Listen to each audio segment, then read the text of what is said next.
پاکستان کے وزیر اعظم شہباز شریف نے یونائٹڈ نیشن کی جنرل اسمبلی میں BLA کا نام لیتے ہوئے بلوچستان کے حوالے سے اپنے شدید کنسرنز انٹرنیشنل کمیونٹی کے سامنے پیش کیے ہیں، مگر انٹرنیشنل کمیونٹی کو یہ نہیں بتایا کہ ان کی ریاست بلوچ عوام کے ساتھ عرصہ دراز سے کتنے مظالم ڈھا رہی ہے، اور انٹرنیشنل کمیونٹی کو یہ بھی نہیں بتایا کہ آگے ان کا روڈ میپ کیا ہے، کیا وہ بلوچستان کے لوگوں کو ہیومن رائٹس کے سلسلہ میں ایکول اپرچونٹیز دینا چاہیں گے جس طرح وہ باقی پاکستانیوں کو دیتے ہیں، کیونکہ یہ بات تو اب پاکستان کے قریب ہر شخص کو معلوم ہو چکی ہے کہ بلوچستان پہ قبضہ کیا گیا تھا پاکستان بننے کے قریب 1 سال بعد، اور پھر بلوچستان کے وسائل کو مسلسل لوٹا جاتا رہا، آج بھی وہاں کے وسائل کو لوٹا جا رہا ہے۔ تو اس ساری صورتحال میں جہاں پہ بلوچستان کے ہزاروں نوجوان مارے جا چکے ہیں، ہزاروں نوجوان لاپتہ ہیں، اور صورتحال اتنی گمبھیر ہے کہ یوں لگتا ہے کہ اب بلوچ یوتھ صرف پہاڑوں پہ موجود نہیں ہے، پہاڑوں پہ جو اپنی آزادی کی جنگ لڑ رہے ہیں وہ تو الگ ہیں، اب یوتھ جو بلوچستان کے ہیں وہ گلی محلوں میں پہاڑوں کی طرح ہی اپنا اظہار کر رہے ہیں، اور گزشتہ چند ہفتے پہلے پوری دنیا نے دیکھا جس طرح انہوں نے ریاست پاکستان کو ایک طرح سے بے بس کیا۔ اس ساری صورتحال پہ گفتگو کے لیے میرے ساتھ آج اسٹوڈیو میں موجود ہیں جناب ڈاکٹر ظفر بلوچ صاحب، جو کسی تعارف کے محتاج نہیں، بہت عرصے بعد ہمیں وقت ملا ہے ان سے بات چیت کے لیے۔ آپ پریزیڈنٹ ہیں Baloch human rights council of Canada کے۔ ڈاکٹر صاحب بہت بہت شکریہ، آپ نے وقت نکالا۔ صورتحال بڑی گمبھیر ہے، میں نے کچھ تعارفی نوٹ سا یہاں پیش کیا کہ آج پاکستان کے وزیر اعظم شہباز شریف نے BLA کا ذکر کر کے BLA کو انٹرنیشنلائز کیا ہے، ایک تو میں اس کو یوں دیکھتا ہوں۔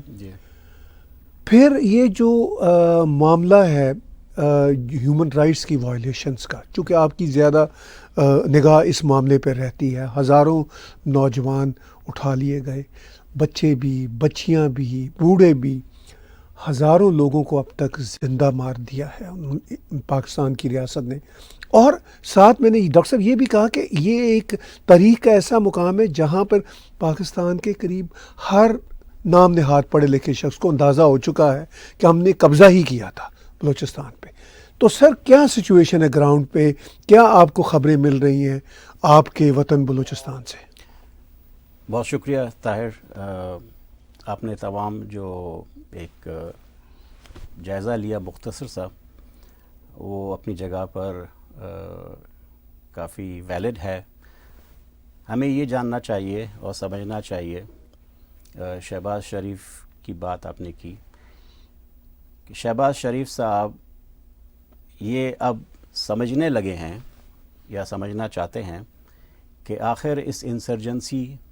کو، جس کو وہ کہتے ہیں کہ BLA ہے یا جو بھی ہے، جو نام وہ لے رہے ہیں تنظیموں کے، ان کو یہ معلوم نہیں ہے کہ اس انسرجنسی کے پیچھے ایک قومی آزادی کی تحریک ہے، اور انسرجنسی جو ہے وہ صرف اور صرف بلا وجہ کی اس طرح کی جنگ نہیں ہے جس طرح کہ ایک ریاست نے، پاکستان کی آرمی نے بلوچستان پہ پچھلے 70 سال سے توپی ہوئی ہے، اور یہ جنگ کے میدان وہاں بنا لیے گئے ہیں بلوچستان میں۔ ہر 10 سال کے بعد وہاں پر ایک ملٹری آپریشن جو ہے وہ ڈیو ہو جاتا ہے، چاہے وہ وہاں کے حالات کچھ بھی ہوں، جس کے نتیجے میں ہیومن رائٹس کی وائلیشنز کا آپ نے جیسے ذکر کیا ہے، وہ ہزاروں کی تعداد میں لوگ ڈسپیئر ہیں، ان کو اٹھا لیا گیا ہے۔ لیکن ساتھ ساتھ ایک چیز کا میں اس میں اضافہ کرنا چاہوں گا جو پچھلے دنوں کافی زیادہ زیر بحث رہا پارلیمنٹ میں اور دوسری جگہوں پہ، وہ یہ کہ پاکستانی ریاست کی یہ کوشش ہے کہ ہر ایک بلوچ نوجوان جو سول رائٹس کی موومنٹس یا ہیومن رائٹس کے حوالے سے ہیومن رائٹس ڈیفینڈر ہے یا پولیٹیکل ایکٹیوسٹ ہے، اس کو دہشت گرد قرار دیا جائے. اور اس کے لیے انہوں نے کانسٹیٹیوشن کا سہارا لیتے ہوئے 4th اسکیجول کا ایک جو لسٹ ہے اس میں اضافہ کیا ہے. اس میں لوگوں کے نام اور ایڈریسز اور پتے سارے ڈالے جا رہے ہیں، جس کی وجہ سے ہر ایک نوجوان، چاہے وہ خاتون ہو یا اسٹوڈنٹ ہو یا ٹیچر ہو، ان کا نام اس میں آ سکتا ہے، ڈالا جا سکتا ہے. وہ شخص ایک بار ان کا نام اس میں آ گیا، اس کی جو جاب ہے وہ بھی کویشچنیبل ہو جاتی ہے. اگر کوئی بزنس کر رہا ہے تو وہ بھی کویشچنیبل ہو جاتا ہے. اس کا جو پاسپورٹ ہے وہ ضبط ہو جائے گا. اس کا ٹریول کرنے کا جو رائٹ ہے وہ ان سے چھین لیا جائے گا. اور بہت ساری چیزیں، جیسے پچھلے دنوں سمیع الدین محمد جو ہے وہ گئی ایئرپورٹ پہ کراچی پہ، ان کو معلوم ہی نہیں تھا کہ ان کا نام اس میں ڈال دیا گیا ہے، کس طرح سے ہے. بعد میں پتہ چلا وہاں پر کہ وہ ایگزٹ کنٹرول لسٹ میں ہے، اور کہاں سے آیا ان کو پتہ کیوں نہیں تھا، ان کو بتایا کیوں نہیں گیا پہلے، اور کراچی ایئرپورٹ پہ ان کو روک دیا گیا. تو یہ وہ طریقے انہوں نے اختیار کیے ہیں کہ جس میں 4000 سے لے کے 8000 تک ایک فگر ہے جو سامنے آ رہی ہے. وہ کہہ رہے ہیں کہ اتنے تعداد میں بلوچستان میں نوجوانوں کے نام جو ہیں وہ اس 4th اسکیجول میں لائے جا رہے ہیں، جس میں مین اسٹریم پولیٹیکل پارٹیز ہیں، جیسے بلوچستان نیشنل پارٹی ہے یا نیشنل پارٹی ہے ڈاکٹر مالک والی، ان کے ممبران بھی اس میں شامل ہیں. 4th اسکیجول میں انہوں نے بھی احتجاج کیا کہ یہ کہاں سے اس کے ہو گئے. تو مقصد ان کا یہ ہے کہ ہر ایک نوجوان جو اپنے حق کی بات کرے یا ڈیمانڈ کرے یا آواز بلند کرے کسی بھی ایٹراسٹی کے خلاف، اس کو غائب کیا جائے. اور ڈس اپیئرنس کا جو مسئلہ ہے اس کو کس طرح سے کانسٹیٹیوشنلی لیگلائز کیا جائے کہ یہ جو ہے 4th اسکیجول میں ان کا نام آ گیا، لہٰذا کسی بھی وقت اس کو اٹھا لیا جائے گا اور اس کو غائب کر دیا جائے گا. اور وہ ٹیررسٹ کے لسٹ میں ہے، اس پہ ٹیررزم کا الزام جو ہے نا وہ آ چکا ہے. تو یہ جتنے بھی اس طرح کی کارروائیاں ہیں وہ کرنا چاہ رہے ہیں کہ کانسٹیٹیوشن اور عدلیہ کو جو ہے نا مکمل طور پہ اس کا پابند کیا جائے، جو ریاست کی ضرورت ہے اس کے مطابق اس کو چلایا جائے. تو یہ حالت ہے وہاں کی، اور لہٰذا کوئی بھی سیاسی کارکن، کسی پولیٹیکل پارٹی کا ممبر، ہیومن رائٹس ڈیفینڈر، وہ محفوظ نہیں رہا. ہر ایک کے اوپر ایک تلوار جو ہے نا وہ لٹکی ہوئی ہے. کسی بھی وقت اس کو اٹھا لیا جائے گا کہ فلاں شخص جو ہے نا اس کا نام چونکہ اس میں تھا 4th اسکیجول میں، وہ کسی پروٹیسٹ سے اگر اٹھا لیا گیا تو آٹومیٹکلی اس پہ نام آ چکا ہے کہ وہ ٹیررسٹ ہے، اس کو غائب کر دیا جائے گا. اور پھر آرمی یا جو کاؤنٹر ٹیررزم ڈپارٹمنٹ ہے جو خود لوگوں کو اغوا کر کے ڈس اپیئر انہوں نے کیا اور لاپتہ رکھنے کے باوجود ان کے اوپر ٹارچر کیا گیا اور کچھ کو مار دیا گیا، اور فیک انکاؤنٹر ظاہر کیا گیا کہ فیک انکاؤنٹر میں ان کو مارا گیا ہے. بلوچستان میں سے بہت سارے نوجوان مارے گئے جن کو ایک دن پہلے تو کورٹ میں لایا گیا. کاؤنٹر ٹیررزم ڈپارٹمنٹ نے کہا کہ ہم نے ان کو گرفتار کیا ہے گھر سے، اور کورٹ میں حاضر ہوئے، اور دوسرے دن جو ہے ان کی لاش کہیں سے، یا ایک ہفتے کے بعد ان کی لاش کہیں سے ظاہر ملی کہ یہ انکاؤنٹر ہوا تھا جس میں انہوں نے ان کو مار دیا. تو وہ کسٹڈی میں تھے CTD کے کاؤنٹر ٹیررزم ڈپارٹمنٹ، اور وہ کسٹڈی کے اندر کیسے ہوتا ہے. تو اس کی موجودہ مثال ایک پچھلے دنوں جو سندھ میں ہوا اور ایک کوئٹہ میں جو واقعہ ہوا ہے بلاسفیمی کا، وہ ان کسٹڈی مرڈر ہے. اور ان کسٹڈی مرڈر انہی لوگوں نے کیا جو پولیس کی وردی میں ہیں. اس طرح سے جو پولیس کے جو اعلیٰ ہیں وہ اس میں شامل ہیں. ان کو بہت بڑے نوازا جاتا ہے بہت سی چیزوں سے، اور ان کو اس طرح سے ظاہر کیا جاتا ہے سوسائٹی میں جیسے کہ انہوں نے بہت بڑی اسلام کی کوئی خدمت کی ہو. تو ریلیجس ایکسٹریمزم کو بڑھا رہے ہیں، ہوا دے رہے ہیں ہر جگہ پر. اور ریاست کی صورتحال ہے کہ وہاں پر اس کی اکنامی تباہ ہو چکی ہے، ٹوٹل بینکرپٹ ہے. IMF کے قرضوں کی بات ہو رہی ہے جس کے اوپر اتنے بہت سارے قوانین نافذ ہوں گے ان پہ کہ اگر انہیں وہ قرضے حاصل بھی کیے تو واپس کیسے کریں گے. اس طرح سے چائنا کے ساتھ ان کے جو اقتصادی معاہدے ہوئے تھے، گوادر پورٹ ان کو دیا گیا تھا، وہاں پر بھی بہت سارے مشکلات اور بہت سارے سیکیورٹی کے ایشوز ہیں جن کو پاکستان کی ریاست ہینڈل نہیں کر سکی، ناکام ہو گئی. جس کی ایک مثال صرف شہباز شریف کی نہیں ہے، بلکہ ان کے جو قائم مقام وزیر اعظم تھے انوار الحق کاکڑ کوئٹہ کے، ان کا کل ایک بیان تھا کوئٹہ کے کسی اخبار میں. انہوں نے کہا کہ جو بی ایل اے ہے وہ کامیاب ہو گئی ہے. جو ان کا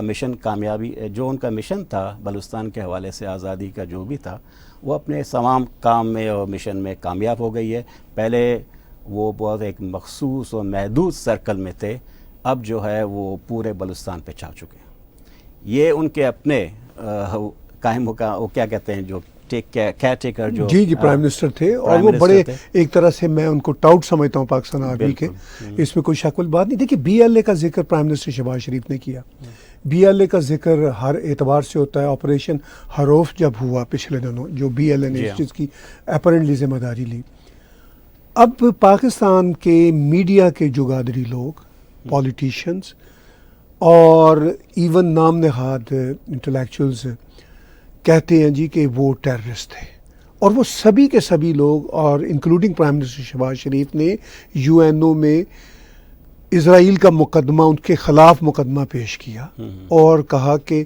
یہ جو فلسطینی مجاہدین ہیں یا فلسطینی جو لوگ ہیں یہ فریڈم کے لیے کام کر رہے ہیں. اچھا، وہ لوگ ان کے لیے فریڈم کے لیے کام کر رہے ہیں جو فلسطینی ہیں. چلیے اس پہ تو میں بات الگ چھوڑتا ہوں. حماس تک کو پاکستان کا معاشرہ ہیرو قرار دیتا ہے. حماس جو کہ واقعی ٹیررسٹ آرگنائزیشن ہے اس کو ہیرو قرار دیتے ہیں. تو پھر بی ایل اے کو کیوں ہیرو قرار نہیں دیتی یہ ریاست اور اس کے لوگ؟ بی ایل اے کا جو مسئلہ ہے حقیقت میں وہ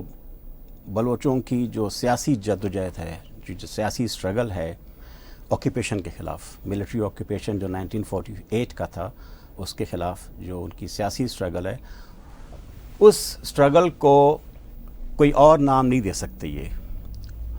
اور اس کو صرف ایک ہی نام انہوں نے شروع سے آخر تک دیا ہے کہ وہ دہشت گرد ہیں یا وہ ایک فورن ایجنسی کے جو ہے نا اس کے لیے اعلی کار ہیں اور یوز ہو رہے ہیں، استعمال ہو رہے ہیں. نوجوان جب سے استعمال ہو رہے ہیں، پہلے یہ آرمی رشیا کے لیے تھا، افغانستان کے لیے تھا، آج کل یہ انڈیا کا نام لے رہے ہیں، اور شاید آگے جا کے کچھ اور بھی دوبارہ افغانستان کی بات کر رہے ہیں یہ. لیکن اصل حقیقت یہ ہے کہ خود پاکستان کا جو بننا ہے وہ بہت امپورٹنٹ ہے، کیونکہ باقی سارے جو مسئلے ہیں بلوچوں کے سیاسی حقوق، بلوچستان پہ جو جبری قبضہ ہوا، جو اس کا آکیپیشن ہے، ملٹری کا انویژن ہے پاکستان آرمی کا، اس کے پیچھے ایک بہت بڑی انٹرنیشنل وہ بھی ہے، کانسپیریسی بھی ہے، جس کو گریٹ گیم بھی کہا جاتا تھا اس وقت کے دور میں. اور یہ جو پوسٹ ورلڈ وار 2 پیریڈ میں ایک کولڈ وار پیریڈ جو شروع ہوتا ہے، پاکستان بیسیکلی اس کولڈ وار پیریڈ کی ایک پیداوار ہے، جس کو برطانیہ اور ویسٹ کے دوسرے جو جن کے انٹرسٹ تھے ریجن میں، انہوں نے اس کو پاکستان کو جو کریٹ کیا، اس کے باؤنڈریز اور اس کے جو بارڈرز ہیں وہ اس طرح سے بنائے جائیں کہ وہ یو ایس SAR کی طرف سے آنے والا جو کمیونزم کا جو تھریٹ ہے ان کے لیے ریجن کے اندر، اس کو کیسے فیس کیا جائے. تو اس لحاظ سے پاکستان کو فرنٹ لائن اسٹیٹ بنایا گیا. اس فرنٹ لائن اسٹیٹ کو قائم رکھنے کے لیے اور اس کو ایک گیرسن کے طور پر، ملٹری گیرسن کے طور پر یوز کرنا اس کو ویسٹ کے انٹرسٹ کے حوالے سے، اس میں بلوچ بہت بڑا پرابلم بن گیا. کیونکہ بلوچوں کی لڑائی صرف اور صرف یہ پہلی آکیپیشن کے خلاف نہیں تھی. بلوچوں کی لڑائی جو ہے وہ اس سے پہلے جو فرسٹ آکیپیشن ہوئی ہے 1839 میں، جو ڈائریکٹلی برطانیہ نے کی تھی، وہ پہلی آکیپیشن تھی ملٹری کی، جس کے خلاف جنگ شروع ہوئی. 100 سال کے بعد ان کو 1876 کا جو ٹریٹی ایگریمنٹ تھا برطانیہ کے ساتھ، جس میں رابرٹ سینڈمن جو تھا ان کا بہت ہی مشہور کالونائزر آفیسر اور انٹلیکچوئل جو تھا، وہ انہوں نے پورا ایک کمپلیٹ ایک پروگرام بنایا تھا کہ کیسے بلوچستان کو اس کے اسٹرکچر کو کیسے ایکسپلائٹ کیا جائے، جس میں سرداری سسٹم وغیرہ سینڈمنٹ سارے لایا گیا. لیکن اس میں ایک چیز تھی کہ وہ جو خان قلات کے ساتھ جو ایگریمنٹ تھی اس میں ایک شک بہت امپورٹنٹ تھی. وہ یہ تھا کہ بلوچستان کو تاج برطانیہ ایک آزاد مملکت مانتا ہے اور آزاد مملکت کی حیثیت سے اس کے ساتھ تعلقات اور اس کے ڈیفنس کو بھی اپنا ڈیفنس سمجھتا ہے، اور اس پہ کوئی بھی فورن اٹیک ہوا تو تاج برطانیہ اس کو ڈیفینڈ کرے گا. اور ساتھ ساتھ یہ کہ 1839 میں جو قبضہ ہوا تھا اس سے پہلے کی جو سٹیٹس ہے اس سٹیٹس کو رسپیکٹ کرتا ہے. اور یہاں سے نکلنے کے بعد کیونکہ ان کو بیسکلی تو افغان جو بارڈرز تھے وہ چاہیے تھے، اور یہاں پر وہ چاہ رہے تھے کہ بلوچستان کے اندر ایک ایسا وہ کیمپ بنایا جائے، یہاں سے سپرنگ بورڈ بنایا جائے، یہاں سے انویژن شروع کیا جائے افغانستان کے اندر. تو اس کام کے بعد ان کا یہ بھی ایگریمنٹ میں تھا کہ ہم بلوچستان کو اسی حال میں چھوڑ کے جائیں گے جس حال میں ہم نے قبضہ کیا تھا. تو یہ سب باتیں اس میں تھیں. 1876 سے لے کے 1947 تک یہی ایک قلات جو ٹریٹی ایگریمنٹ ہے رابرٹ سینڈمن کا اور اس وقت کے خان آف قلات کا سگنیچر اس پہ ہیں، وہ چلتا رہا اور کامیاب رہا. اور 47 میں جب تاج برطانیہ یہاں سے جا رہے تھے ورلڈ وار 2 کے بعد، تو انہوں نے خان آف قلات احمد یار خان نے اس وقت کے انہوں نے کہا کہ یہ ٹریٹی ایگریمنٹ ہے، اس کے بیس پہ اب یہاں سے جب آپ رخصت ہوں گے پورے جنوبی ایشیا سے تو بلوچستان سے بھی رخصت ہوں گے، تو ہماری وہ حیثیت جو 1839 کی تھی ہمیں وہ بحال کی جائے، اور ہمارے جو بھی لیزڈ ایریاز ہیں جس کو آپ نے کینٹونمنٹ کے لیے دوسرے جنگی مشقوں کے لیے یوز کیا تھا وہ قلات کو واپس کیے جائیں. اس ایگریمنٹ کے تحت ایک میٹنگ ہوئی دلی میں اس وقت 4 اگست کو 1947 کے، اور اس میں اس کا جو چیئر تھا وہ لارڈ ماؤنٹ بیٹن تھے، اور اس میں جناح صاحب اور لیاقت علی خان نے فیوچر پاکستان کا جو ہے نا نمائندگی کی، اور خان آف قلات احمد یار خان اور ان کے جو پرائم منسٹر تھے قلات کے سلطان احمد، انہوں نے اس میں شرکت کی. اور اس ایگریمنٹ میں یہ چیز واضح طور پر لکھا گیا ہے کہ بلوچستان قلات جو ہے وہ ایک خود مختار سوورن اسٹیٹ ہے، اور اس کو ہم اس طرح سے ایکنالج کرتے ہیں، رسپیکٹ کرتے ہیں. پاکستان بھی اس کو ایک سوورن اسٹیٹ مانتا ہے. یہ چیزیں ساری رائٹنگ میں تھیں جس پہ جناح صاحب نے اور لیاقت علی خان نے سگنیچر کیے، جس پہ خان آف قلات کے نمائندے Sultan Ahmed prime minister of Kalat نے بھی سگنیچر کیے. اور اس کو کہتے ہیں اسٹینڈ اسٹل ایگریمنٹ، کہ یہ اسٹینڈ اسٹل ایگریمنٹ آپ کو باؤنڈ کرتا ہے کہ آپ اس سے آگے کوئی بھی اور قدم نہیں اٹھائیں گے، اور باقی اس سے آگے جو بھی چیزیں ہوں گی پاکستان اور قلات کے درمیان باہمی مفاہمت سے ہوں گی، ڈسکشن سے ہوں گی. اس کے بعد قلات کی اپنی جو اسمبلیاں بنی، الیکشن ہوئے، وہاں پہ 2 اپر ہاؤس اور لوور ہاؤس بنا، یا house of common, house of Lords بنا. دونوں میں یہ جناح صاحب نے لیٹرز بھیجے خان آف قلات کو کہ پاکستان میں شمولیت کے بارے میں آپ کیا سوچتے ہیں، تو دونوں ہاؤس نے یونینیمسلی ریجیکٹ کیا اس پلان کو، جس میں بزنجو صاحب کی بہت بڑی مشہور اسپیچ بھی تھی. انہوں نے کہا کہ ہم مسلمان ضرور ہیں لیکن مسلمان ہونے کے ناطے ضروری نہیں ہے کہ ہم پاکستان کے شامل ہو جائیں، پھر تو ایران کو بھی شامل کرو اس میں، پھر افغانستان کو بھی اس میں شامل کرو. تو یہ سارا تھا. تو انہوں نے اپنی آزادی کی بات کی، اور آزادی ان کو انہوں نے اعلان کیا، کیونکہ 4 اگست کو یہ سارا ہوا اور 11 تاریخ کو یہ سارا انہوں نے اعلان کر دیا. 12 اگست کو 1947 میں بلوچستان کی آزادی کا اعلان ہو گیا، جو 227 ڈیز تک رہا، اور 48 میں پاکستان نے اس اسٹینڈ اسٹل ایگریمنٹ کی وائلیشن میں، اس کو بریچ کر کے اس کی وائلیشن میں انہوں نے اس معاہدے کو توڑتے ہوئے، انٹرنیشنل لاء کو توڑتے ہوئے، ایگریمنٹ کو توڑتے ہوئے بلوچستان پہ دعویٰ بول دیا. آرمی بھیج دی، انویژن شروع ہو چکا تھا قلات میں، اور 27 مارچ 1948 میں یہ ہوا. اور اس کے بعد خان آف قلات کو کراچی شفٹ کیا گیا، جہاں ان سے بزور سگنیچر لیے گئے پیپر پہ، جو ایکسیشن انسٹرومنٹ آف ایکسیشن جسے کہتے ہیں، وہ 30 مارچ کو انہوں نے کر دیا. تو یہ سب سے پہلی جو ہے وہ ایک سوورن اسٹیٹ پہ پاکستان کا جو دعویٰ بولنا ہے. ہمارا بلوچوں کا یہی مقدمہ رہا ہے کہ اسٹینڈ اسٹل ایگریمنٹ کو آپ آنر کریں اور اس کے مطابق جو فیصلے ہوئے تھے, جو باتیں آپ نے مانی, اور تاج برطانیہ جا رہا تھا, انہوں نے جو چیزیں رکھی وہاں پہ, اور ہمارے ان کے ساتھ جو ایگریمنٹ تھے اس کے بیس پہ 1876 کے ایگریمنٹ کے بیس پہ اسٹینڈ اسٹل ایگریمنٹ ہوا ہے. تو ان سب چیزوں کو سامنے رکھتے ہوئے ہم اس پورے جنگ کو روک سکتے ہیں آگے بڑھنے سے, اور آپ اپنی فوجیں لے کے یہاں سے جا سکتے ہیں. اور جس طرح تاج برطانیہ نے جب یہ قلعات کو چھوڑا تو آخری سپاہی تک اپنے ساتھ لے گئے. تو یہی حالات جو ہے نا بلوچستان کے آج ہیں, جو اس حد تک پہنچے ہیں کیونکہ اس کو مانا نہیں گیا, اس کو ڈسٹارٹ کیا گیا, اور فوج کے ذریعے, آرمی کے ذریعے ملٹری سولوشنز ڈھونڈے گئے ایک پولیٹیکل ایشو پر. یہ بلوچستان کا جو مسئلہ ہے, بلوچستان کا جو مقدمہ ہے, ایک سیاسی مقدمہ ہے, اور یہ حق خود ارادیت کا اور سوورنٹی کا ایشو ہے, جس کو کبھی ایک رنگ دیتے ہیں, کبھی دوسرا رنگ دیتے ہیں. لیکن یہ 5 سٹرگلز بڑی ہو چکی ہیں, اپرائزنگز ہو چکی ہیں, ریبیلینز ہو چکے ہیں.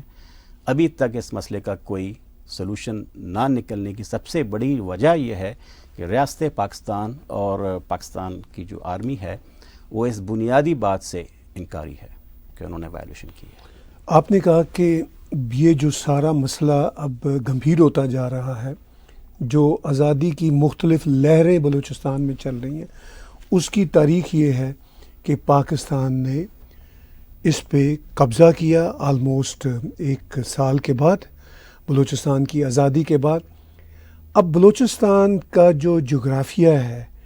ایک تو وہ قبضے والا جغرافیہ ہے جس پہ پاکستان نے قبضہ کیا ہوا ہے, دوسرا بلوچستان کا ایسا حصہ بھی ہے جو ایران کے پاس ہے. کچھ اس کے ایسے علاقے بھی ہمیں بتائے جاتے ہیں جو افغانستان میں کسی نہ کسی طرح سے شامل ہیں, اگرچہ افغانستان کی اپنی باؤنڈریز بھی واضح نہیں اس وقت کے وہاں کے حالات کے مطابق. اور عرب بلوچ بھی ایک کمیونٹی ہے جس کو ہم اکثر بھول جاتے ہیں. وہ بھی بلوچ اینسیسٹری کے لوگ ہیں, وہ بھی اماراتس کے اور عمان کے کچھ علاقوں میں پائے جاتے ہیں. میں ذاتی طور پر ان سے ملا ہوں. تو یہ ایک بہت بڑا علاقہ بنتا ہے, بہت بڑی ڈیموگرافی بنتی ہے. تو یہ صرف اور صرف معاملہ آپ کو پاکستان کی حد تک ہی ایز اے بلوچ متنازع نظر آتا ہے, یا دوسرے علاقوں کو بھی اس میں شامل کیا جا سکتا ہے؟ اس میں 3 علاقے ایسے ہیں جو کہ جس پہ بلوچوں کا کلیم ہے تاریخی طور پر وطن کے حوالے سے, کہ جو بلوچ سرزمین ہے, جو بلوچ وطن ہے, وہ ساری کے ساری ڈیمارکیشنز, باؤنڈری کمیشنز نے جو برطانیہ کی تھیں مختلف دور میں, 1871-72 میں وہ حصہ جو ایران کو دیا گیا, یہ اس وقت انہوں نے دیا تھا. اس کے بعد 1893 میں جو ڈیورنگ لائن جب انہوں نے کیا پشتون علاقوں کو جدا کرنے کے لیے, تو اس میں جو جنوبی افغانستان کا حصہ جو نیمروز کا ہے وہ اس طرف افغانستان میں, اور بیچ میں انہوں نے ڈیمارکیشن کر کے اس کو جدا کر دیا. لیکن وہاں پر وہ ایریا ہے جو کہ ٹچ ہے بلوچستان, ایرانی بلوچستان کے جو ناردرن ایریاز ہیں ان کے ساتھ, نارتھ ایسٹ میں. تو یہ 3 ایریاز ہیں جن میں سے خصوصاً پاکستان جو ہے وہ اس لحاظ سے زیادہ ایک ہاٹ بیڈ بن گیا. اس کی وجہ یہ ہے کہ پاکستان ایک ایسا ریاست ہے, ایک ایسی چیز تھی جس کی بنیاد تھی نہیں سرے سے. ایران کا اپنا ایک امپائر تھا اور بلوچ اس امپائر کا حصہ بھی رہے. اس طرح سے افغانستان بھی ایک وقت میں پرشین امپائر کا حصہ تھا, یا افغانستان خود بھی رہا ایک فورس, ایک اسٹیٹ تب جدا. تو ان کے ساتھ بھی بلوچوں کے دیرینہ تعلقات پرانے رہے ہیں, اور وہ ان چیزوں کو اس طرح سے دیکھتے ہیں ضرور کہ وہ بلوچ سرزمین ہے, اور ان کو ایک وقت میں ایک ہسٹری میں ہم اس کو کلیم بھی کرتے ہیں, اور ہم چاہتے ہیں کہ ہم اس کو ایک یونائٹڈ بلوچستان. لیکن پاکستان کا جو معاملہ تھا وہ یہ تھا کہ پاکستان بالکل ہی آسمان سے آیا, آؤٹ آف دا بلو, اور اس کی کوئی ہسٹری نہیں ہے, اور کسی ریاست کے حوالے سے, کسی تاریخ کے حوالے سے. اور یہ ایک برٹش کریشن تھی اپنے مخصوص انٹرسٹ کے لیے، اور اس کا سب سے بڑا جو ایشو تھا وہ ایک ہی تھا، وہ یہ تھا کہ کس طرح سے کمیونزم کا جو پھیلاؤ ہے USSR کا، ان کو اس ریجن میں آنے سے روکا جائے۔ اس لحاظ سے ان کو افغانستان کے وہ پشتون ایریاز جو انہوں نے پاکستان میں قبضہ کرنے کے بعد پاکستان میں ڈال دیے، اور بلوچستان کا وہ حصہ، تو یہ ان کے لیے ایک بفر زون بن گیا، اور یہاں سے اس کو روکا جائے۔ یہ کہ پاکستان جو ہے نا مسلمانوں کے لیے بنایا گیا، پاکستان میں اس لیے بنایا گیا کہ اس میں سیکولر ڈیموکریسی ہوگی، جیسے کبھی کبھی جناح کے بارے میں کہا جاتا ہے کہ اس میں مائنورٹیز کے، وہ تو ہم سب نظارہ ہمارے سامنے ہے،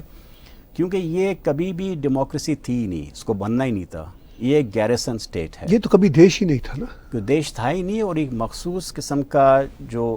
بنایا گیا وہ سارے کے سارے ایسا لگتا ہے، ایسا محسوس ہوتا ہے کہ برٹش انڈین آرمی کے جو باقی ماندہ حصے اور کینٹونمنٹ تھے ان کو ملا کے ایک اسٹیٹ بنایا گیا، اور اس میں اس طرف سے بلوچستان کو ایڈ کر دیا گیا، وہاں سے پشتون ایریاز ایڈ کیے گئے، تاکہ ان کی جو باؤنڈریز ہیں وہ کولڈ وار پیریڈ میں وہ کمیونزم سے محفوظ رہیں، اور ہم شروع سے لے کے اب تک اسی مینٹلٹی کا شکار رہے، اور پاکستان کی جتنی بھی گورنمنٹس آ رہی ہیں، پاکستان کی جو ملٹری ہے، جو ملٹری رولرز رہے، وہ سب اسی ایک ہی مائنڈ سیٹ کے لوگ ہیں کہ وہ امریکہ کے اور برطانیہ کے الائی ہیں، اور ان کا سب سے بڑا جو کام ہے یہاں پہ اس آرمی کا وہ یہ ہے کہ کمیونزم کو کیسے چیک اینڈ بیلنس کیا جائے، روکا جائے۔ تو اتفاق سے بلوچوں کی جو پوری تحریک ہے، تاریخ ہے ساری کی ساری پولیٹیکل سٹرگل کی، وہ ہے ہی ترقی پسند، ہے ہی پروگریسو۔ تو وہ جو لیفٹ لیننگ، اور بہت سارے جو BSO کے اور نیب کے دور کے لوگ آپ کو ملیں گے، یا اس وقت وہ ان کی سپیچز سنیں گے، ان کو رائٹنگز پڑھیں گے، تو ان کا تو سارا آبجیکٹیو یہ تھا کہ ہم بلوچستان کو آزاد کریں گے تو یہاں سوشلزم لائیں گے۔ تو یہ وہ چیزیں ہیں جو پاکستان آرمی نے ہمارے خلاف جمع کر کے بہت کچھ اس سے فائدہ اٹھایا، اور یہی اسی کام کے لیے ان کو بنایا گیا تھا، اور اسی کام کے ان کو پیسے دیے گئے۔ ایک رینٹل آرمی ہے جی، اور ایک رینٹل سٹیٹ ہے۔ اب سچویشن 2024 میں جب کہ ہم پرائم منسٹر شہباز شریف کی تقریر بھی آبزرو کر چکے ہیں، جو انہوں نے اچھی خاصی بلوچستان کے حوالے سے بھی اس میں باتیں کی UNO کی جنرل اسمبلی میں، اور ہمیں تو یوں لگتا ہے کہ جیسے بلوچستان کی جو سٹرگل ہے، جیسا میں نے پیچھے کہا، وہ پہاڑوں سے اتر کے اب گلی محلوں میں آ گئی ہے۔ لوگ اپنے آپ کو، خاص طور پر جو نئی نسل ہے، وہ یوں محسوس کرتی ہے کہ جیسے وہ دیوار کے ساتھ لگی ہوئی ہے۔ دیوار بھی گرا دی گئی ہے۔ ہاں، وہ دیوار بھی شاید گرا دی گئی ہے، اور چونکہ ان کو یوں لگتا ہے کہ ہمیں تو ویسے بھی پاکستان آرمی کے لوگ اٹھا لے جائیں گے، مار دیں گے، تو ایٹ لیسٹ ہم بولیں تو صحیح۔ ان میں سے کچھ پرسنٹیج کی یہ کوشش ہے کہ ہم اپنے حقوق کے لیے بولیں۔ تو آج آپ کو بلوچستان کی سٹرگل، فریڈم کی جو موومنٹ ہے، اور لوگوں کے جو ہیومن رائٹس ان کو پروٹیکٹ کرنے کی جو کوشش ہے، وہ آج آپ کو کس مقام پہ نظر آتی ہے؟ یہ جو موجودہ سٹرگل ہے اس وقت کی، جو 2001 سے 2003 سے شروع ہوئی تھی، یہ پچھلے 4 سٹرگل سے کافی مختلف ہے، اور ایک چیز رہی ہے بلوچ سٹرگلز کے اندر، کیونکہ یہ اگر ہم اس کو 5ویں اپرائزنگ کہیں یا ریبیلین کہیں یا انسرجنسی کہیں، تو ہر ایک آنے والی انسرجنسی اور سٹرگل پچھلی والی انسرجنسی یا سٹرگل سے کہیں زیادہ ویل آرگنائزڈ ہوتی رہی، اور اس میں امپرومنٹس آتے رہے، اس میں پولیٹیکل ڈائمنشن اس کا وسیع تھا، اس میں عوام کی شرکت اسی لیول پر بڑے پیمانے پہ تھی۔ مثلاً 73 سے 77 تک کا جو پیریڈ ہے، یا اس سے پہلے 58 کا 1962 کے جو انسرجنسیز تھیں، اس میں زیادہ تر ٹرائبل بیلٹ انوالو تھے، اور اس کی بڑی وجہ یہ تھی کہ وہاں پر جو ٹرائبس تھے اور ان کے جو چیفٹن تھے، دے ور ہائیلی پولیٹیسائزڈ، اور ان کے اندر پروگریسو اور لیفٹ لیننگ جو پالیٹکس تھی انٹرنیشنل، وہ اس کے بہت بڑے حامی بھی تھے، اور انہوں نے اس جنگ کو 73 سے 77 تک ایک مقام تک پہنچایا۔ لیکن ابھی صورتحال یہ ہے کہ اس سے بھی بات آگے بڑھ گئی ہے۔ یہ جو جنگ ہے، اس نے باقی تمام جنگوں کی جو ڈائمنشن ہے اس کو چینج کر دیا ہے، اور اس کو صحیح معنوں میں ایک خد و خال اس کے جو ہیں، اس کے جو سٹرکچر ہیں، اس کے جو ڈائریکشن ہے، اس کے جو گولز ہیں، آبجیکٹیوز ہیں، وہ زیادہ کلیئر ہیں، اور اس میں عوام کی جو پارٹیسپیشن ہے وہ نان ٹرائبل بیسس پر ہے، اس کا جو کنٹرول ہے وہ بھی نان ٹرائبل ہو چکا ہے، اس میں جو پارٹیسپیشن ہے خواتین کی پہلے کبھی نہیں تھی، اور اس میں اسٹوڈنٹس کا اور نوجوانوں کا جو شرکت ہے اور ان کی جو اس کے ساتھ اسٹرگل کے ساتھ وابستگی ہے، اور اس کے لیے ہر طرح کی سیکریفائس وہ دینے کے لیے جس طرح سے آج نظر آتا ہے تیار ہیں وہ، مثلا تربت میں یا کیچ کے ایریاز کے اندر 1000 نوجوان ایک رات کے کیا کہتے ہیں کینڈل لائٹ اس میں جو ہے نا وہ حلف اٹھاتے ہیں، مارنگ جب وہاں پہ تھی، بلوچستان کے لیے ہر قربانی دیں گے۔ تو اس طرح سے اب یہ وہ نوجوان نسل ہے جس کو روکنا، اور یہ خواتین کا جو ہے نا شرکت کرنا سیاست میں اور عوامی لیول پر، ماس سکیل پر،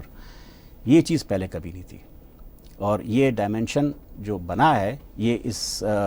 قومی آزادی کی تحریک کا بہت بڑا ثمر ہے، یہ بہت بڑا فروٹ ہے، کیونکہ ایک چیز بہت کلیئر ہے اس میں، مہرنگ جب بہت بڑے اجتماع سے خطاب کرتی ہے اور لوگ آتے ہیں اس اجتماع کے لیے اس کو ویلکم کرنے، چاہے وہ دھرنے میں بیٹھتی ہے گوادر میں، کوئٹہ میں، مکران میں، جہاں بھی، وہاں پر مہرنگ کے پاس کچھ بھی نہیں ہے، مہرنگ ایم این اے نہیں ہے، مہرنگ کوئی سینیٹر نہیں ہے، نہ کوئی گورنر ہے، نہ اس کے پاس کوئی ایسی پولیٹیکل آرگنائزیشن ہے جس کی بہت بڑی طاقت ہو کہ وہ ریاست کے ساتھ جو ہے نا وہ چھین کر حقوق عوام کو دے، وہ بھی نہیں ہے۔ شی از سمپلی اے ڈاکٹر، ایک مڈل کلاس، لیکن وہ اس کے پروگرام میں جس طرح سے لوگ آتے ہیں، خواتین آتی ہیں، فیملیز آتی ہیں، وہ امید کیا ہے، وہ کس چیز کے لیے آتے ہیں؟ وہ تو کچھ دے نہیں سکتی، وہ تو کہتی ہے کہ میں اس کے لیے آپ سے کہتی ہوں کہ ہمیں مل کے اسٹرگل کرنی ہے۔ تو وہ اسٹرگل جو ہے، اس کی جو ڈائریکشن ہے، صرف عوام اس کی ڈائریکشن نہیں بنا رہی ہے، بلکہ پاکستانی ریاست بھی اس پوری تحریک کو ایک ڈائریکشن دے رہی ہے تھرو آپریشن اینڈ ریپریشن۔ جو ریپریسو میتھڈز یوز کر رہے ہیں وہ اس ڈائریکشن کو جو اسٹرگل کی ہے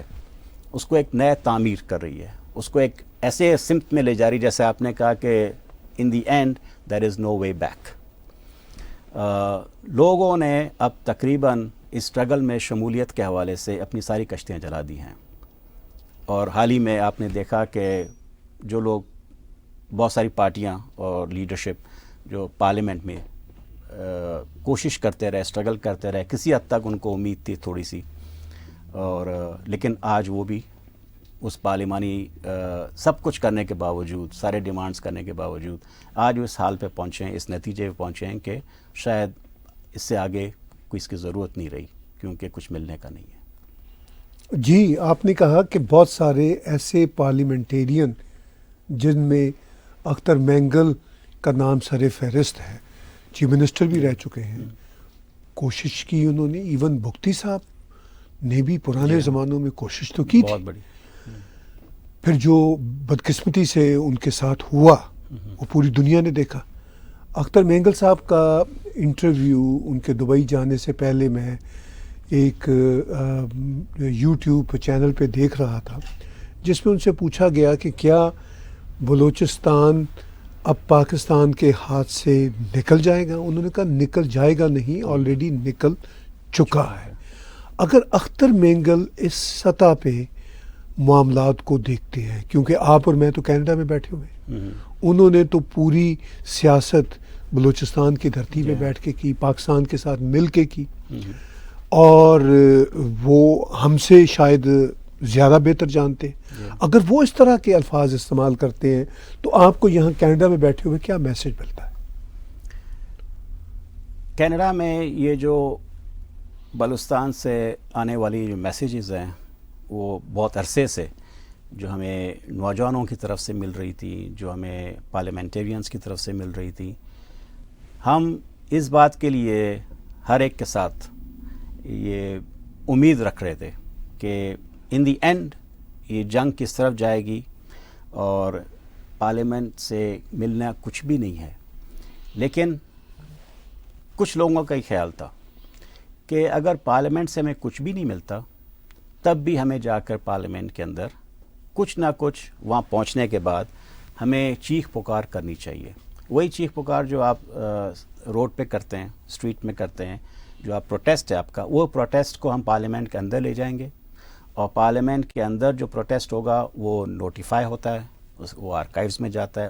اس کی خبریں بنتی ہیں, اور نیوز میڈیا اس کو اتنی آسانی سے بلاک نہیں کر پاتا. اور پھر دوسرا یہ ہے کہ انٹرنیشنل کمیونٹی تک شاید یہ بات بہتر پہنچ سکے. لیکن اس بار انہوں نے ریاست نے جس طرح سے الیکشن کیے, اور خصوصاً بلوچستان میں, تو ساری پارلیمانی پارٹیاں ایک طرف ختم کر دی گئی, اور جبراً ان کی جگہ پر پورے بلوچستان کو ڈیتھ اسکواڈس کے حوالے کیا. وہ ڈیتھ اسکواڈ جو ان سارے جرائم میں شریک ہیں ریاست کے ساتھ, اور ریاست نے ہی ان کو جنم دیا ہے, ان کو آرگنائز کیا ہے, اور آرمی کے جو کور کمانڈر ہیں وہ آرڈر وہاں سے آتے ہیں, اپر کمانڈ وہی ہے ساری. سرفراز بگٹی صاحب جو ہے نا, وہ ایک ان نون پرسن سے جنہیں کوئی نہیں جانتا تھا, اب وہ چیف منسٹر بلوچستان بن گئے. اس طرح سے بہت سارے اور لوگ ہیں. تو یہ جو سارا کا سارا جو عمل ہوا ہے, اس نے مزید اس بات کو ثابت کیا کہ ریاست جو ہے وہ ایک حد تک پارلیمنٹ کے اندر آپ کو دوسروں کو برداشت کر رہی تھی کسی حد تک. لیکن اب شاید ان کا جو خوف کا جو عالم ہے, اور جس طرح سے اس صورتحال کو دیکھ رہے ہیں, اس میں انہیں محسوس ہوتا ہے کہ نہ صرف بلوچستان بلکہ پورا پاکستان شاید ان کے ہاتھ سے نکل جائے. اس کی وجہ یہ ہے کہ جو کرائسس بلوچستان کے اندر ہے وہ تو ایکسٹریم ہے, اکنامک بھی ہے, ہیومینیٹیرین ہے, پولیٹیکل ہے, ساری انسٹیبلٹیز جتنی بھی آپ ریڈ فلیگز دیکھیں گے وہ سارے نظر آئیں گے آپ کو بلوچستان میں. لیکن پاکستان کی جو باقی جو پاکستان کا ایریا ہے وہ بھی کوئی بہت اچھا نمونہ پیش نہیں کر رہا, اس کی تصویر بھی کوئی اتنی خوبصورت نہیں ہے. خیبر پختونخوا کو آپ دیکھ لیں کہ وہاں پر بھی یہی سچویشن جنم لے رہی ہے کہ وہاں پر وہ انسرجنسی نہیں ہے, لیکن وہ انسرجنسی جیسے حالات ہیں. وزیرستان میں روزانہ وہاں پر, اور یہ جتنے بھی شیعہ سنی فساد جو ابھی خرم ایجنسی میں ہو رہے ہیں سارے, 40 لوگ مر گئے ایک ہفتے 2 ہفتے کے اندر, اور یہ لوگوں کے گھروں کے اندر مورچے بنے ہوئے ہیں. اور دوسرا یہ کہ جو مذہبی انتہا پسندی ہے پاکستان کے اندر, وہ کسی بھی حوالے سے پاکستان کی جو پولیٹیکل سٹیبلٹی ہے اس کے حق میں تو نہیں ہو سکتی. اور مذہبی انتہا پسندی جس سوسائٹی میں اور جس ریاست میں بھی وہ اس انتہا کو پہنچ جائے کہ پولیس کسٹڈی میں پولیس آفیسرز وہ ان بے گناہ لوگوں کو خود ہی مار دیں. ایک گورنر جو ہے وہ پنجاب کا کافی پاورفل, ان کا ڈرائیور قتل کرتا ہے تو اس کو پھولوں کے ہار پہنائے جاتے ہیں. اور اس طرح سے کوئٹہ میں جو انسپیکٹر جنرل تھا, ایس پی تھا, اس کو پھولوں کے ہار پہنائے جاتے ہیں کہ انہوں نے بہت بڑا کام کیا ہے کوئی. تو یہ سب چیزیں ظاہر کرتی ہیں کہ ریاست جو ہے وہ اب اس انتہا پسندی کو ایک حد تک جمہوری قوتوں کے خلاف یا نیشنلسٹوں کے خلاف یوز کرنے کے حوالے سے وہ کامیاب تو بہت ہوئی تھی ان کو توڑنے میں, لیکن اب یہ ریاست ہی کے کیا کہتے ہیں اس کو, اسلامک بلو بیک ہے یہ جی, جو اب ریاست کو بھی نہیں مانے گی. ریاست اگر اب ان کو روکنا بھی چاہے گی تو وہ نہیں روک سکتی. تو یہ وہ قوت ہے جو ریاست توڑنے کی طرف جائے گی, اور یہ وہ آرمی ہے جس نے ان سب چیزوں کو بنایا. اب آرمی خود وہ سارا ڈرامہ جو انہوں نے آج سے کئی سال پہلے 71 میں بنگلہ دیش میں جو کیا تھا, اسی طرح کے حالات اب دوبارہ پیدا ہو رہے ہیں پاکستان کے اندر. جینوسائڈ کی سچویشن ہے, ریلیجس ایکسٹریمزم ہے, لا قانونیت یا اس طرح کی چیزیں. وہ سمجھ رہے تھے کہ ڈیتھ اسکواڈز بنا کر بلوچستان کی تحریک کو روک لیں گے, اور ان کو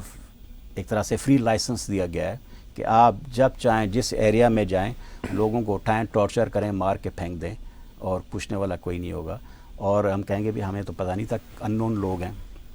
تو وہ لوگ اب جو ہے نا وہ اسٹریٹس پہ نہیں رہے, وہ پارلیمنٹ میں آ چکے ہیں, وہ چیف منسٹر بن چکے ہیں. آپ کے چیف منسٹر کے رائٹ اور لیفٹ میں ڈیتھ اسکواڈ کے مشہور لوگ جن کی پوری آرکائیوز موجود ہیں ان کے کرائمز کی, کہ انہوں نے کہاں کہاں پر کیا کیا, شفیق مینگل کی, وہ سب ان کے رائٹ اینڈ لیفٹ بیٹھے ہوئے ہیں. تو آپ نے کہا کہ ڈیتھ اسکواڈ کے لوگ اور پاکستانی ریاست نے جو مذہبی عناصر بلوچ فریڈم موومنٹ کو دبانے کے لیے کھڑے کیے, وہ بھی اب پاکستانی ریاست کے لیے خطرہ ہیں, اور دوسری طرف ان کے لیے چیلنج ہے انسرجنسی, یا اب جو آپ نے یوتھ بلوچ یوتھ کا آپ نے ذکر کیا کہ کس طرح وہ بے بسی کی حالت میں محسوس کرتے ہیں کہ ہم اب کچھ بھی کرنے کو تیار ہیں. اور اس بات کی انڈیکیشن ہمیں صرف اختر مینگل صاحب کی باتوں سے ہی نہیں ملتی,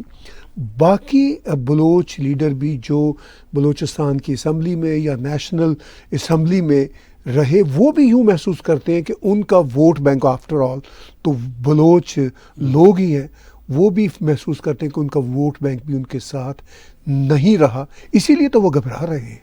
اسی لیے تو وہ محسوس کر رہے ہیں کہ بھئی نہ ہم ادھر کے رہے نہ ادھر کے رہے. تو یہ معاملہ آپ کو آگے کہاں تک جاتا نظر آتا ہے؟ یہ ایک فل بلون انسرجنسی جو ہے اس کی طرف جائے گا یا جا رہا ہے. مثلاً ایک وقت تھا آج سے 10 سال پہلے تک بلوچستان کی انسرجنسی کو کہتے تھے کہ یہ لو انٹینسٹی انسرجنسی ہے یا لو انٹینسٹی گوریلا وارفیئر ہے. اب وہ نہیں رہا. اب صورتحال یہ ہے کہ ایک ہی دن کے اندر upon the choosing of the organization جو وہ کرے گی, وہ چوز کرتے ہیں کہ کہاں پر کس وقت, ان کا فیصلہ ہے. وہ 13 ڈسٹرکٹ کے اندر ایک ہی ٹائم پر ایک ہی وقت پہ وہ آپریشنز شروع کر دیتے ہیں. اور ان آپریشنز کا جو مقصد ہے وہ یہ ہے کہ پاکستان کی آرمی 13 ڈسٹرکٹ کے اندر ایک ہی ٹائم پر کارروائی نہیں کر سکتی. اگر کرنے کی کوشش بھی کرے گی تو وہ اسپریڈ آؤٹ ہو جائے گی. جتنی وہ اسپریڈ آؤٹ ہوگی, بلوچستان کا خطہ اتنا وسیع ہے, ہر ایک ڈسٹرکٹ دوسرے سے اتنا دور ہے کہ پاکستان کی جو چین آف کمانڈ ہے وہ اس کو رن نہیں کر پائے گی, اس آپریشن کو, کاؤنٹر انسرجنسی کو. ایک تو یہ ہے. دوسرا وہ یہ بھی ثابت کرنا چاہتے ہیں کہ وقت کے ساتھ ساتھ اب وہ اتنے میچیور آرگنائزڈ وے میں آگے آ چکے ہیں, اور ان کے پاس جو ٹیکنالوجی ہے, جو ویپنری سسٹم ہے, وہ اتنا ایڈوانس لیول پہ چلا گیا ہے, اور ان کی جو پلاننگ کا جو وہ ہے وہ اتنا ایڈوانس لیول پہ چلا گیا ہے ڈسپلن کے حوالے سے, دوسرے حوالے سے, کہ وہ اپنے ریجن کو ایک مخصوص ٹائم کے لیے they are totally in control of the highways, of the cities, of the towns. اور اس پیریڈ کے اندر, اس دور کے اندر جب انہوں نے 20 گھنٹے کا پروگرام بنایا ہے, تو 20 گھنٹے تک وہاں پر کوئی بھی ریاستی قوت ان کو چیلنج کرنے نہیں آ رہی. یہاں تک کہ جو 2-4 ان کے پاس وہ جتنے بھی مقصد ہے, مجھے اندازہ نہیں کتنے ہوں گے, جو اٹیک ہیلی کاپٹرز ہیں, ہیلی کاپٹر جو گن شپس ہیں, وہ اگر وہ اس میں جائیں, اس کام میں, اس کارروائی کے دوران,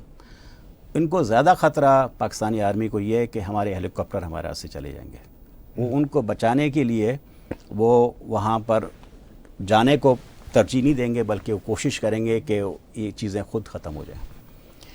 تو یہ صورتحال ہے. پہلے ایک وقت تھا جب کینٹونمنٹ سے لوگ فوجی جو ہے نا وہ باہر نکلتے تھے, کسی کارروائی کے لیے جاتے تھے یا کسی جگہ اسکاؤٹنگ کے لیے جاتے تھے یا شہر میں ہوتے تھے, تو ان کو خطرہ ہوتا تھا کہ کوئی ہم پہ حملہ نہیں کر لے. اب صورتحال یہ ہے کہ وہ فوجی اپنے کینٹونمنٹ کے اندر جو سب سے محفوظ جگہ ہے وہاں بیٹھا ہوا ہے, اور کینٹونمنٹ جو ہے پورا کا پورا وہ جو کیمپ ہے اس پہ ان کا قبضہ ہو چکا ہے انسرجنس کا, اور وہ اپنی چوائس سے لوگوں کو اٹھا کے لائن اپ کر رہے ہیں. اور وہ ایسا نہیں ہے کہ وہ ایک کارروائی کر کے نکل جاتے ہیں, وہاں 20 گھنٹے رہتے ہیں. سو یہ ان کی جو کیپیبلٹی ہے, اس کی وہ یہ دکھانا چاہ رہے ہیں کہ دے آر ویل آرگنائزڈ انف, اور اتنا ایڈوانس لیول پہ وہ آ چکے ہیں کہ وہ they can defend the territory they want to. Control. اور جو پاکستان کی جو ریٹ ہے پاکستان آرمی کے تھرو ہے، وہ یہ ثابت کرنا چاہ رہے ہیں کہ بلوچستان پہ پاکستان کا کوئی بھی پولیٹیکل ریٹ بچا ہی نہیں ہے. اور حقیقت ہے کہ اگر پاکستان آرمی نہ ہو تو یہ پارلیمنٹ یہ ہوا میں اڑ جائیں گے، اور اگر کوئی چیف منسٹر ہوگا وہ اپنے کمرے سے باہر نہیں آ سکتا. وہ کوئی فیصلہ کرنا یا اس فیصلے کے اوپر عمل درآمد کرنا وہ تو بات کی بات ہے، وہ خود محفوظ نہیں ہے. تو یہ وہ لیول ہے جہاں پر پورا بلوچستان پہ ریاست کا جو کنٹرول ہے وہ صرف اور صرف آرمی کے ہاتھ میں ہے، اور آرمی ہی اس ریٹ کو قائم رکھے ہوئے ہے. یہ بہت بڑی سیاسی شکست ہے پاکستان کی، بلوچستان کی اس اسٹرگل کے آگے سامنے. اور اس چیز کو ان نوٹس یہ نہیں جائے گا. اس کا جو یہ اٹینشن گریب کر رہا ہے، اور انٹرنیشنلی اور دوسری جگہوں پہ لوگ یہ صرف نہیں دیکھیں گے کہ شہباز شریف نے کیا کہا UN میں، وہ دیکھیں گے کہ کیونکہ ان کی بہت بڑی ایک انٹرنیشنل ایکسپیرینس ہے ان کے سامنے، ابھی کا نہیں بلکہ پورا 2 جنگوں کا ہے. تو ان کو تو پتہ ہے کہ ایک جگہ پہ اتنی بڑی انسرجنسی ڈیولپ ہو چکی ہے تو اس کے پیچھے محرکات کیا ہوں گی، اور وہاں پر کس طرح کی وائلیشنز ہو رہی ہوں گی اسٹیٹ کی طرف سے، ایٹروسٹیز کیا ہو رہی ہوں گی. تو یہ خود ہی وہ راستہ بنا رہے ہیں ریاست پاکستان اپنی ناکامی کی وجہ سے، کیونکہ ان کے پاس اس کو کنٹرول کرنے کا کوئی پلان نہیں ہے کہ وہ چیزیں بالآخر وہ جو جینوسائڈ کا مسئلہ آئے گا، وہ جو ہیومن رائٹس کے وائلیشن کا مسئلہ آئے گا، وار کرائمز کا مسئلہ آئے گا، کرائمز اگینسٹ ہیومینٹی کا مسئلہ آئے گا، اس پہ تو یہ خود گرفت ہو چکے ہیں. یہ خود ہی اپنے آپ کو پیش کر رہے ہیں انٹرنیشنل کمیونٹی کے آگے کہ ہم تو بے بس ہو چکے ہیں، ہماری ہیلپ کی جائے. دیکھیے اس میں بڑا ایک اہم نقطہ ہے. آپ نے کہا کہ اس وقت انسرجنٹس کے پاس ماڈرن ویپنری بھی آ گئی، اور پاکستان اس پہ الزام لگاتا ہے، زیادہ تر آج کل انڈیا پہ الزام لگا رہا ہے، انڈیا افغانستان پہ بھی لگا رہا ہے الزام. لیکن جب ہم فریڈم سٹرگلز دوسری دیکھتے ہیں جس کی پاکستان سپورٹ کرتا ہے، جیسے فلسطینیوں کی سٹرگل ہے، ان کو ایران اسلحہ دے رہا ہے، اس پہ پاکستان کو کوئی اعتراض نہیں. اور پاکستان خود بھی اگر کیپیبل ہونا چاہے یا ہو سکتا ہو تو وہ بھی شاید اسلحہ دے گا حماس کو، مگر وہ ان کے لیے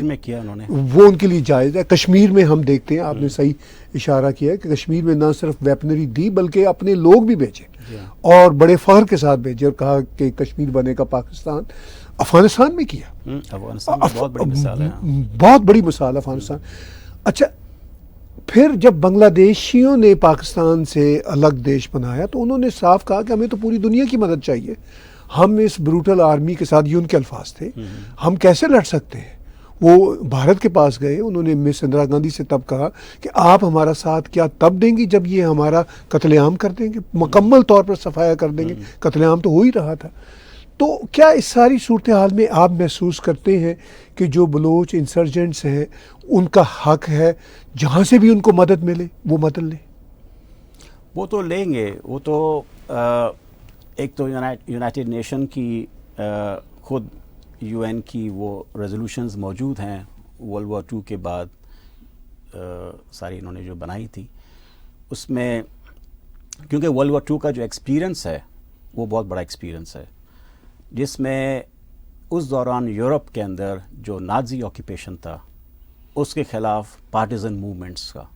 ہر جگہ پر، اٹلی میں، فرانس میں، اسپین میں، اور وہ فاشزم کو جس طرح سے اسپین میں ایک عوامی تحریک اور آرمڈ طریقے سے اس کو، اور اس کی سپورٹ میں انٹرنیشنل بریگیڈز گئے، خود امریکہ سے گئے، ارنسٹ ہیمنگوے جو ہے وہ جا کے لڑے وہاں پہ، ٹھیک ہے نا، فاشزم کے خلاف. تو یہ وہ ایکسپیرینسز ہیں یورپ کی جس کو انہوں نے ہمیشہ مد نظر رکھتے ہوئے یونائٹڈ نیشن کے جو بھی کلاز اور رولز اور آرٹیکلز ترتیب دیے، جو بنائے، اس میں 2-3 چیزیں بڑی امپورٹنٹ تھیں. ایک تو یہ کہ ورلڈ وار 2 کے بعد سے ڈی کالونائزیشن کا جو پروسیس شروع ہوا ہے پوری دنیا میں،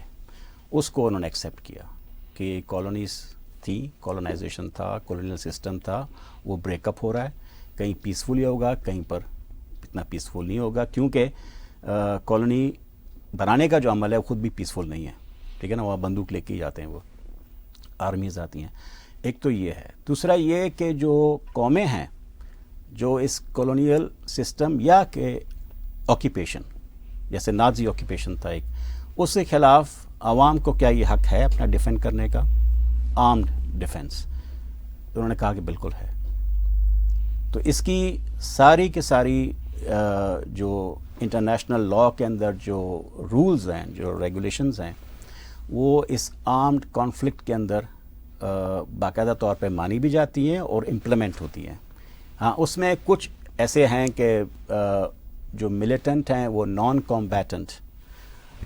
کے ساتھ کیا سلوک کریں گے، یا جو اگر ایسا کوئی پکڑا جاتا ہے پاکستانی ریاست یا آرمی کسی کو، کوئی نون آدمی ہے بلوچ لبریشن آرمی کا یا کسی کا، تو اس کمانڈر کو اگر فرض کرو کہ ماضی میں اگر نازیز یا کوئی اور جنگ کے اندر کوئی اور آرمی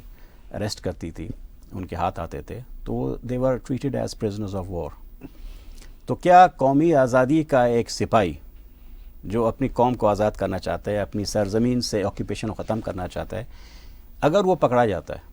اگر وہ ہاتھ آ جاتا ہے اینیمیز کے، تو کیا اس کو وہ رائٹ ہے کہ وہ پرزنر آف وار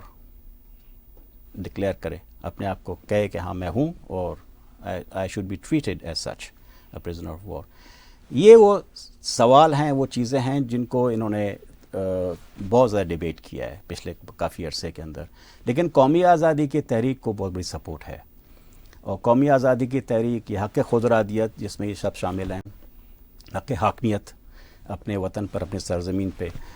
ان سب چیزوں کے پیچھے جو ہسٹوریکل پرسپیکٹو ہوتا ہے اس کی بڑی اہمیت ہوتی ہے. جیسے میں نے کہا کہ بلوچستان کے پاس وہ ہسٹوریکل ڈاکیومنٹس، وہ ایگریمنٹس اور ٹریٹیز موجود ہیں جس کو برطانیہ نے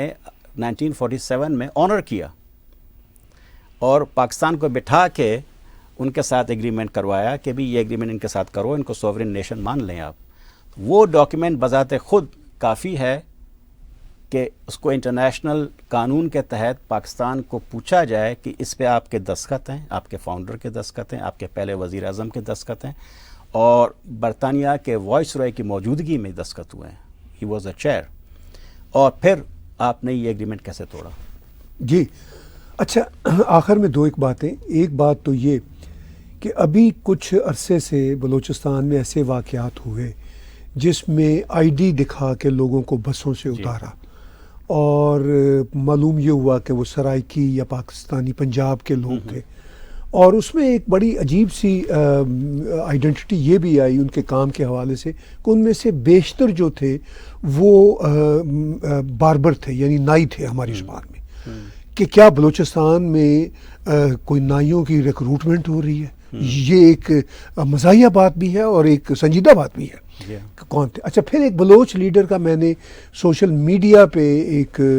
بیان دیکھا. انہوں نے بہت ہی احتیاط سے کہا کہ بھائی اس وقت ہم حالت جنگ میں ہیں، جو اپنے آپ کو دوسری قومیتوں کے لوگ یہاں پہ غیر محفوظ سمجھتے ہیں، بلکہ ہم چاہیں گے کہ وہ چلے جائیں کیونکہ ہماری سچویشن نارمل سچویشن نہیں ہے. تو اس ساری صورتحال کو پاکستان کی ریاست نے ایکسپلائٹ کیا اور وہاں پہ ایتھنک سچویشن پیدا کرنے کی کوشش کی. اس پہ آپ کی کیا انفارمیشن ہے؟ اس پہ سب سے پہلی بات تو یہ ہے کہ جو نان ملیٹنٹ اور نان کمبیٹنٹ ہیں ان کی بھی بہت ساری قسمیں ہوتی ہیں، اور کچھ ہوں گے جو بالکل ہی سویلین ہوں گے، اور بالکل بے شک ایسے کسی سویلین کی جو کہ کسی بھی حوالے سے کنیکٹڈ نہیں ہے ریاست کے ساتھ، اس کو بے گناہ مارنا، اس کا خون کرنا درست نہیں ہے. یہ ہونا نہیں چاہیے، اس کی مذمت کی جاتی ہے. لیکن ایسے بہت سارے نان ملیٹنٹ یا نان کمبیٹنٹ لوگ ہیں، مثلا FWO فرنٹیئر ورکس آرگنائزیشن، جو کہ پاکستان آرمی کی 1960 سے بنی ہوئی ایک ونگ ہے، جس کا کام ہے دور افتادہ علاقوں میں، بلوچستان جیسے جگہوں پہ اب آ رہے ہیں، باقی جگہوں پہ بریجز، روڈز وغیرہ بنانا، اور وہ سہولت کار ہیں، اور سہولت کے لیے ہے کہ پاکستان آرمی وہاں تک اپنی رسائی کرے، پہنچے. اور یہ وہ سسٹم ہے جو کہ برٹش نے بھی یوز کیا ہوگا اپنے ٹائم پر، اپنے وقت پہ. تو کیا وہ لوگ کانٹریکٹ لے کے آتے ہیں اور پاکستان آرمی کے لیے سہولت پرووائڈ کرتے ہیں؟ اور ان کی تنخواہوں پر ہیں، ٹھیک ہے، اور وہ جہاں جہاں بھی پاکستان آرمی جائے گی وہ قتل و غارت اپنے ساتھ لی جائے گی، اور وہاں پر خونی ڈرامے ہوں گے، جینوسائیڈ ہوگا، سب کچھ ہوگا وہاں پہ. تو پھر اس کی ذمہ دار کون ہے؟ کہ پاکستان آرمی اس کی ذمہ دار ہے، ریاست اس کی ذمہ دار ہے، یا وہ ملیٹنٹ جو کہ ان کو روکتے ہیں؟ اور کیا وہ نان کمبیٹنٹ نان ملیٹنٹ شخص واقعی پاکستان آرمی کی تنخواہ پر وہاں پہ کام کر رہا ہے؟ کیا اس کو ایک عام سویلین دیکھا جائے؟ ایک تو یہ سوال ہے. دوسرا، یہ بہت سارے لوگ، یہ جو خاص طور سے موسیٰ خیل کا جو آپ نے واقعہ اس کا ذکر کیا، یہ بہت سارے لوگ اس راستے سے پنجاب جاتے تھے، پاکستان کے فرنٹیئر کور کے لوگ ہیں یا پاکستان آرمی کے لوگ ہیں، چھٹیاں گزار کے واپس آتے تھے. ان میں سے کتنے لوگ ہیں جو بغیر وردی کے چھٹیاں گزار کے واپس آ رہے تھے؟ ان کو بندوقیں رکھنے کی اجازت تو نہیں ہے نا، تو پتہ کیسے چلے گا؟ ان کی بہت ساری انٹیلیجنس، وہ کہتے ہیں، ان کا دعویٰ یہ ہے، ان کی نیریٹو ہے یہ کہ ہمیں بہت ساری چیزوں کا معلوم تھا اور یہ بہت سے لوگ آئے ہیں اس طرح کے. کچھ ایسے لوگ ہیں جو کہ ہمیں معلوم تھا اور یہ صرف وردی میں نہیں تھے، یہ وہاں پہنچ کے کیمپ میں اپنی وردی پہنیں گے، اپنے بندوق جب اٹھائیں گے تو ان میں اور ایک عام فوجی میں فرق تو نہیں رہا، ٹھیک ہے. ایک تو یہ. دوسرا، اس میں ایسے ٹرک ڈرائیور بھی تھے جن کو کئی بار وارننگ دی گئی، منع کیا گیا کہ یہاں سے آپ جو نیچرل ریسورسز ہیں بلوچستان کے، خصوصاً کوئلہ، یہاں سے لے کر وہاں تجارت نہ کریں اس کی، یہ کیونکہ آپ اس میں اعلی کار بنے ہوئے ہیں، ان کا جو لوٹ کسوٹ ہو رہی ہے اس میں اعلی کار ہیں. تو یہ وارننگ ہے آپ کے لیے، آپ آئندہ نہیں آئیں گے. 2 بار وارننگ دی گئی. بعد میں ان کے ٹرکیں انہی کی جلی ہیں اور ان میں سے کچھ مارے بھی گئے. تو ایک تو اپنے نیچرل ریسورسز جو ہے نا، وہ اس کا جو کانٹریکٹ ہے وہ بھی ملٹری کے اور آرمی کے پاس ہے، لے جانا ان کا، اس میں یہ لوگ یوز ہوتے ہیں. اب ان کے ساتھ جو بھی زیادتی ہو رہی ہے،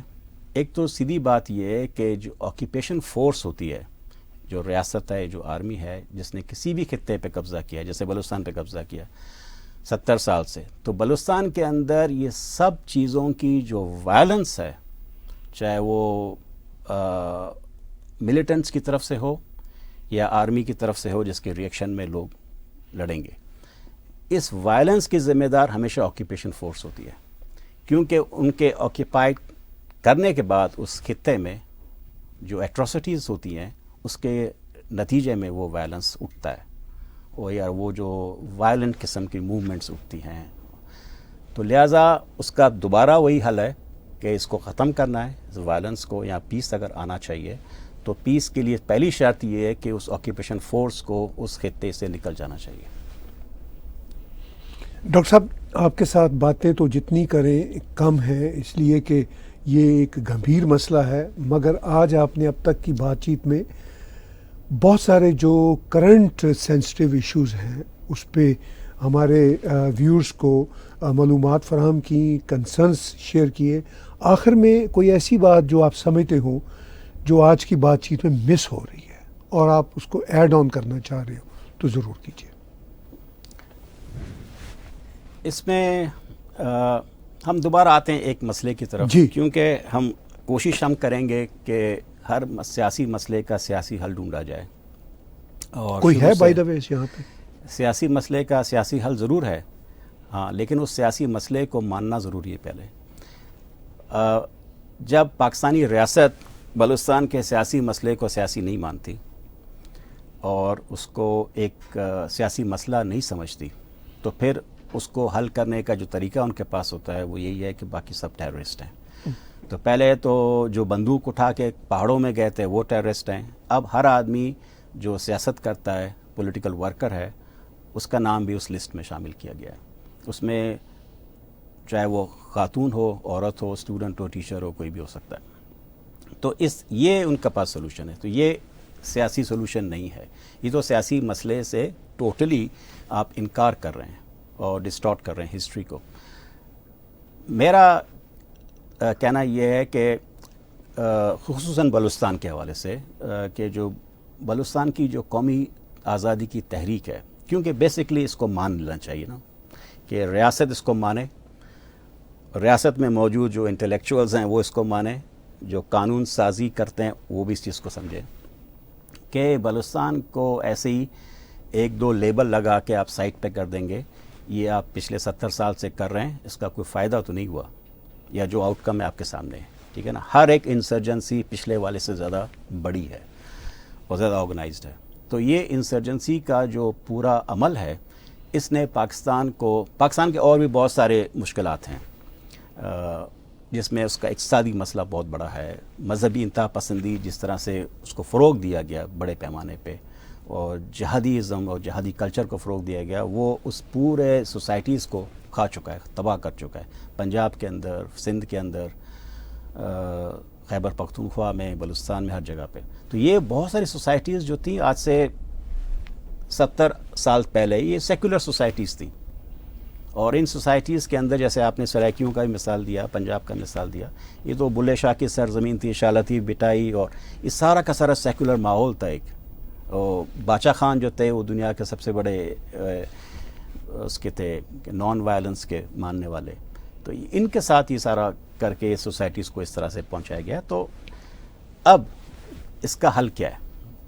اور اسی میں بلوچستان کا حل کیا ہے؟ کیونکہ میں یہ سمجھتا ہوں کہ جو بلوچستان کی جو تحریک ہے وہ بلوچستان کی آزادی تک چلے گی، اس سے پہلے نہیں رکے گی. انہوں نے جتنی بھی روکنے کی کوشش کی ہے وہ ناکام رہے اور وہ بڑھتی چلی گئی. تو اب اس کی ایک عوامی ریفرنڈم کی شکل میں اس کی سپورٹ موجود ہے. اب لاکھوں کے تعداد میں لوگ نکلتے ہیں، کسی ایم این اے کو سننے کے لیے نہیں، کسی پارلیمنٹیرین کو ووٹ دینے کے لیے نہیں، بلکہ ان لوگوں کو سننے کے لیے جو نوجوان ہیں، جو کہتے ہیں کہ اس مسئلے کا حل کیا ہے اور ہم مل کے اسٹرگل کریں. تو اس سے ظاہر ہوتا ہے کہ جیسے ایک وقت میں ڈی گول کو کہا گیا، کیونکہ الجیریا اس کی کالونی تھی فرانس کی، تو کہا گیا کہ یہ جو جان پال سارتر ہے یہ الجیریا کی آزادی کی حمایت کرتا ہے، تو یہ تو محب وطن نہیں ہوا ہے، تو اس کو پکڑا جائے، اریسٹ کیا جائے. تو ڈی گول کا جواب بہت سمپل تھا. اس نے کہا کہ میں ایک شخص کو تو اریسٹ کر سکتا ہوں، میں پورے فرانس کو اریسٹ نہیں کر سکتا، کیونکہ ڈی گول جان پال سارتر جو ہے پورے فرانس کی روح بن چکا تھا. تو یہی بلوچستان کی سچویشن ہے، اور اس کا حل یہی ہے کہ سب سے پہلے ایکنالج کیا جائے، جیسے آپ نے شروع میں بیان کیا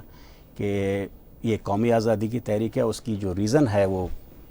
انویژن تھا، اس انویژن کو ہسٹری مانا جائے کہ یہ پاکستان آرمی نے کیا، اور اس کے جو بھی ریزنز تھے اس وقت کے، اس میں برطانیہ اور ان کے جو انٹرسٹ تھے، وہ سارا کا سارا چینج ہو چکا ہے. دیر از نو مور کمیونزم، کمیونسٹ اسٹیٹ ختم ہو چکے ہیں سارے. تو اب ان کی انٹرسٹ کی بات نہیں رہی، اب ان کے اپنے انٹرسٹ کا مسئلہ بن گیا یہ. تو وہ جو پیدا ہوئے تھے دوسروں کے انٹرسٹ کے لیے، اب ان کے اپنے انٹرسٹ اتنے بڑے ہو گئے ہیں کہ اس کی بقا کے لیے جو نا وہ ریاست کو، عوام کو اور ہر چیز کو داؤ پہ لگا رہے ہیں. تو اس انسرجنسی سے جان چھوڑانے کا ایک ہی راستہ ہے، وہ یہ کہ اس کو مان لیا جائے، یعنی فریڈم کو مان لیا جائے. فریڈم کو مان لیا جائے. اس کے بعد ہی انٹرنیشنل گارنٹرز کی موجودگی میں، کیونکہ انٹرنیشنل گارنٹرز کے بغیر بلوچ بات نہیں کریں گے آپ سے، ریاست سے، تو ان کی موجودگی میں یہ ایک مختلف فیزز کے اندر، ایک یا دو یا 3 فیزز کے اندر پاکستان آرمی کو وہاں سے نکلنا ہوگا، اور بلوچستان کو مکمل آزادی چاہیے، آکوپیشن کو ختم کیا جائے، بلوچستان اپنا فیصلہ خود کرے. اس کے بعد بہت شکریہ ڈاکٹر صاحب، راستہ. بہت شکریہ ڈاکٹر صاحب، آپ نے پرامن حل کا بھی راستہ دکھایا، اور ہم نے بات چیت میں یہ بھی دیکھا کہ پاکستان آرمی کی مسلسل وہاں پہ جو ہیومن رائٹس کی میسو ایبیوزز رہی ہیں، اس کے نتیجے میں انسرجنسی پہلے سے بھی آگے بڑھ رہی ہے. اب نوجوان انسرجنسی کی بات نہیں کر رہے، مجھے تو یوں لگتا ہے وہ اپنے حقوق کے ساتھ ساتھ واقعی آزادی ہی چاہتے ہیں، چاہے وہ آزادی ان کو پرامن طریقے سے ملے، چاہے وہ انسرجنسی کی صورت میں ملے. بہت شکر گزار ہیں، آنے والے دنوں میں آپ کے ساتھ بات چیت اور بھی اس سینسٹیو ایشو پہ کریں گے. ویورز، آپ نے بات چیت سنی ڈاکٹر ظفر بلوچ صاحب کی، عرصہ دراز سے میری طرح کینیڈا میں مقیم ہے اور بلوچستان کے مسائل کو گہری نظر سے دیکھتے ہیں. ہیومن رائٹس کے جو وہاں پہ گمبھیر مسائل ہیں اس پہ نہ صرف متواتر لکھتے رہتے ہیں، کینیڈین اتھارٹیز کو بھی، خاص طور پر پولیٹیکل پارٹیز کو بھی آگاہ رکھنے کی پوری کوشش کرتے ہیں، اور ہماری بھی کوشش ہوگی کہ ہم آنے والے دنوں میں اس سینسٹیو ایشو پہ اور اس سینسٹیو ریجن میں یعنی بلوچستان جس پہ پاکستان کا قبضہ ہے، جس کے وسائل کو چائنا ایکسپلائٹ کرنا چاہتا ہے اور ویسٹرن ورلڈ کو بشمول کینیڈا کو اب احساس ہو رہا ہے کہ یہ ایسا نہیں ہونا چاہیے. تو ان مسائل پہ ڈاکٹر ظفر بلوچ صاحب سے ہم آنے والے دنوں میں بھی بات چیت کرتے رہیں گے. آج کی بات چیت میرے ساتھ اور ڈاکٹر ظفر بلوچ صاحب کے ساتھ دیکھنے سننے کا بہت بہت شکریہ.